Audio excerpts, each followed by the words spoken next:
Hi, I'm Dr. Manish Jain for Cancer Talks. Basically, we will be discussing some tips of coping once a person gets diagnosed with cancer.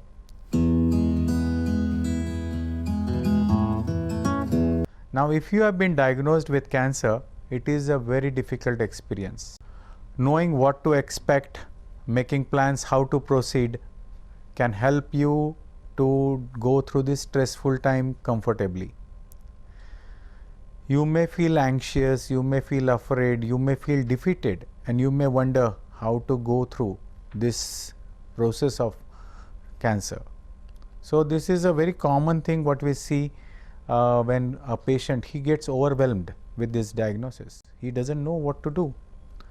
So to make people understand or to how to fight this, I have made this video. The first thing is get your facts ready or get your facts as clearly as possible for your cancer.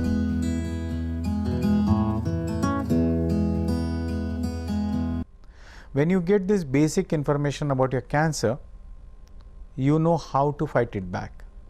So write down the questions and concerns. When you go to your doctor, ask him what kind of cancer I have, what is the stage, how much it has spread, how it can be treated, what are my chances of getting cured. Then you can ask questions like what will be the procedures, what will be my treatment options, how is the treatment going to benefit me, what are the side effects of the chemotherapy or the treatment, and when should I call the doctor and what are the numbers. Then is there anything I can do to prevent the cancer from coming back, and is this a genetic cancer? Do my children need to be evaluated or any of my family member need to be evaluated with this cancer? So these are certain things you should ask your doctor. Also remember that you should bring a family member or a friend when you go for the first or second consultation with your oncologist or your oncosurgeon. Now this is important because you may have a selective hearing, what we call. You may not hear certain things. So your friend or your family can help you to understand the entire things which were told to you during your consultation. I would always want patients to be involved with their decision making.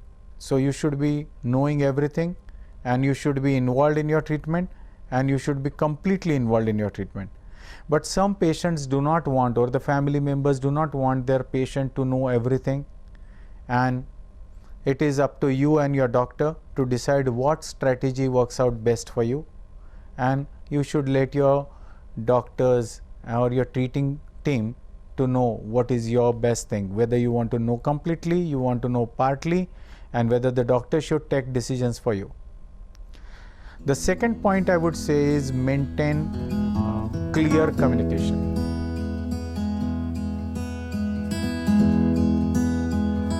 So if you maintain honest two-way communication with your loved ones, with your doctor and with others, that I have got cancer, I am taking chemotherapy and these are my side effects, that's okay. Just remain open and clear. Now if you don't do that, if you keep hiding your things, then you have to keep running, keep lying all the time. Or sometimes the family members don't want the patient to know, or they don't want others to know, or sometimes the patient doesn't want the family to know. Now all these communication gaps are going to be quite difficult to maintain a clarity, and it will actually take away your strength.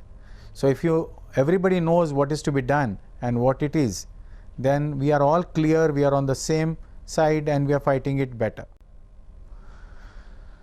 Then the third point is anticipate physical changes.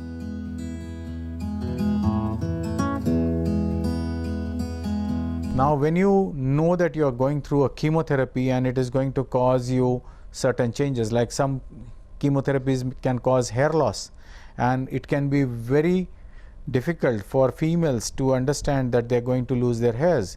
Now but if you know this, that I am going to lose it, then you can talk to the doctors, talk to the support group, talk to your patients ahead and understand from them.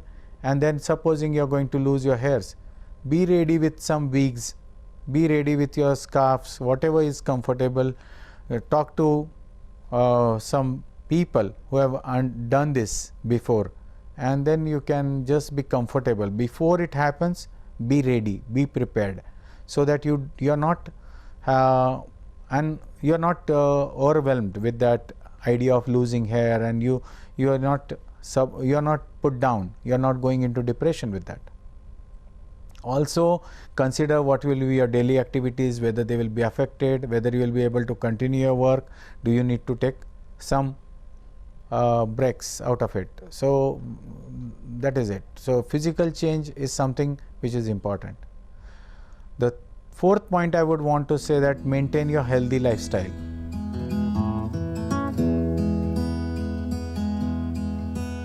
Choose healthy diet, eat lot of vegetables and fruits. During chemotherapy you may not be allowed cooked food. Raw foods may be sometimes not allowed because your chemo may be causing you neutropenia. But when you take vegetables and fruits, your energy levels are better. If you take good rest, that is important, 6 to 8 hours of sleep, exercise every day 30 to 40 minutes, get part or participate in enjoyable activities. Like if you enjoy playing on the field, do that. If you enjoy cycling, do that.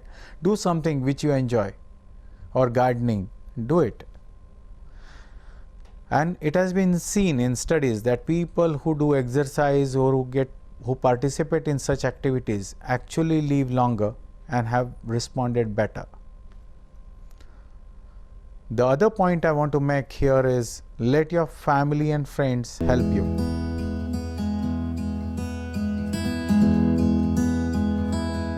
Now, we all know that when there is cancer, there are many things which are to be done.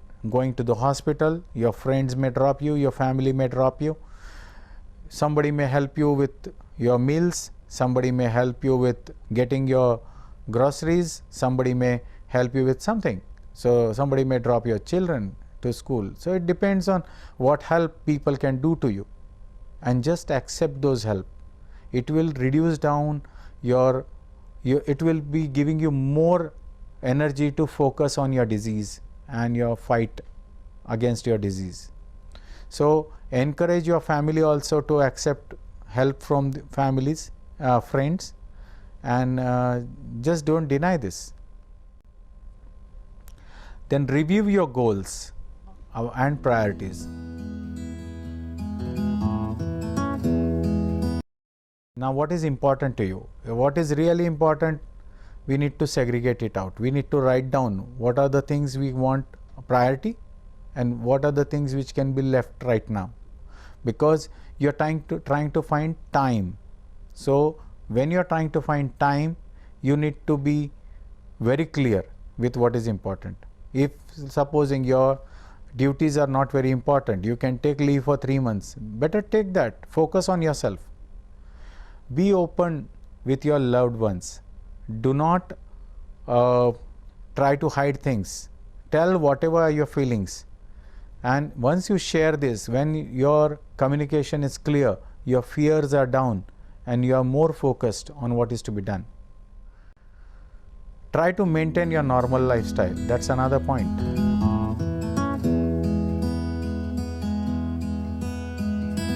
Basically, if you can work, do not give up on your work. If you can manage yourself and manage your work, continue that.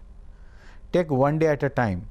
Don't take the entire treatment together. One day at a time we can manage better.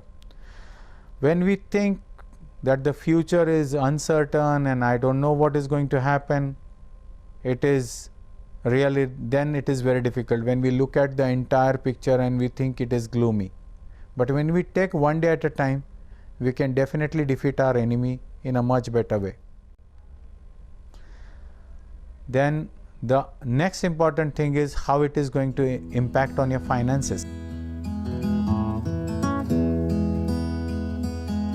We are never prepared for an illness. We are all focused only on that we will never get sick, we will never get cancer, we will never get any of these things. So we never decided and we put money aside for this.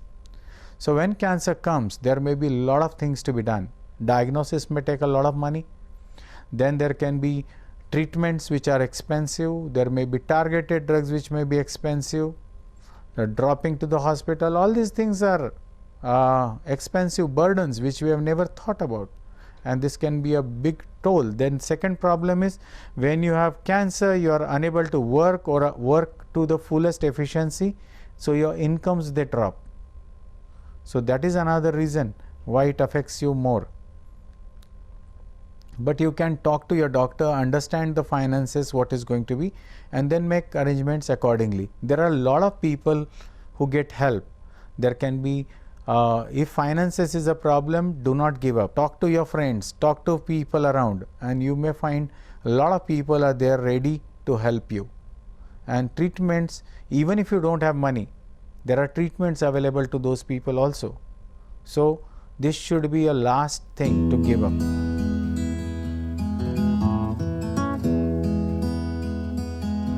Ask your health workers or health team, what are your treatment options? Like during the treatment, how many days you are going to be in hospital? Will you be away from work?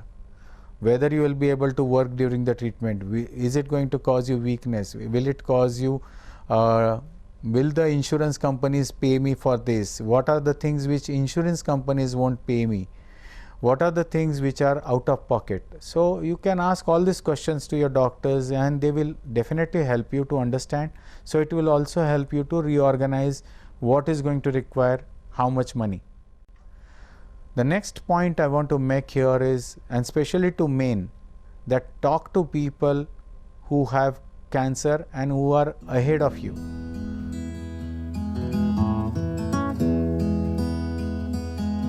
This is going to help you to understand that how people have done it who were in your situation.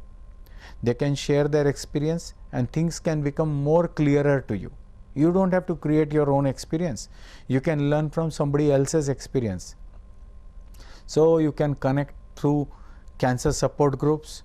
You can support, you can take support online. There are online support groups also available these days. So any of these things will help you to fight your problems. The next thing is fighting stigma.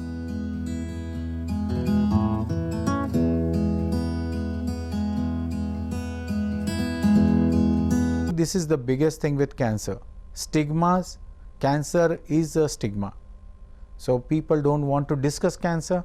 They don't want to discuss somebody in their family has cancer. They don't want people to let the others know that they have cancer, because that's one thing. And second, people think cancer is contagious. So there can be a lot of friends, family who may think that this is contagious and they don't want to come near you.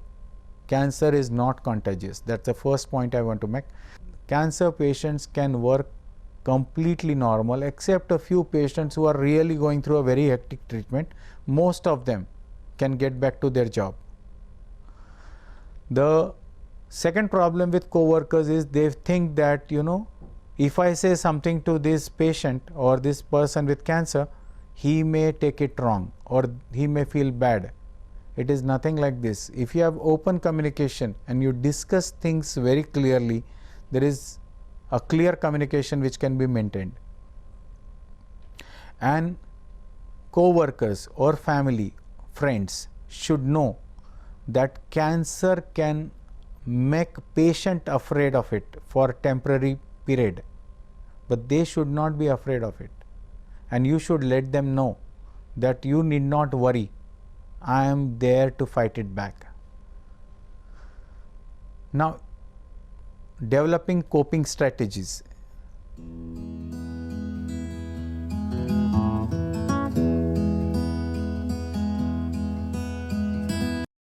Every patient needs to make sure that they have their own strategy. Like each cancer is different, each person's coping mechanisms are different. Like it should be individualized. Like you may enjoy relaxation technique, you may not enjoy it. So it is individualized. If you have any feelings, you should be comfortably discussing this with your family with your friends, with your spiritual advisor, with your counselor, with your support group. Be open to them. Tell them, I feel this, or I am afraid of this and I want your help. Take that help. Keep a diary to organize your thoughts, and get involved in whatever you enjoyed before the cancer diagnosis. So, if you are enjoying football, go back to football. It will help you to reduce down your anxiety and become a better person and fight your problem in a better way.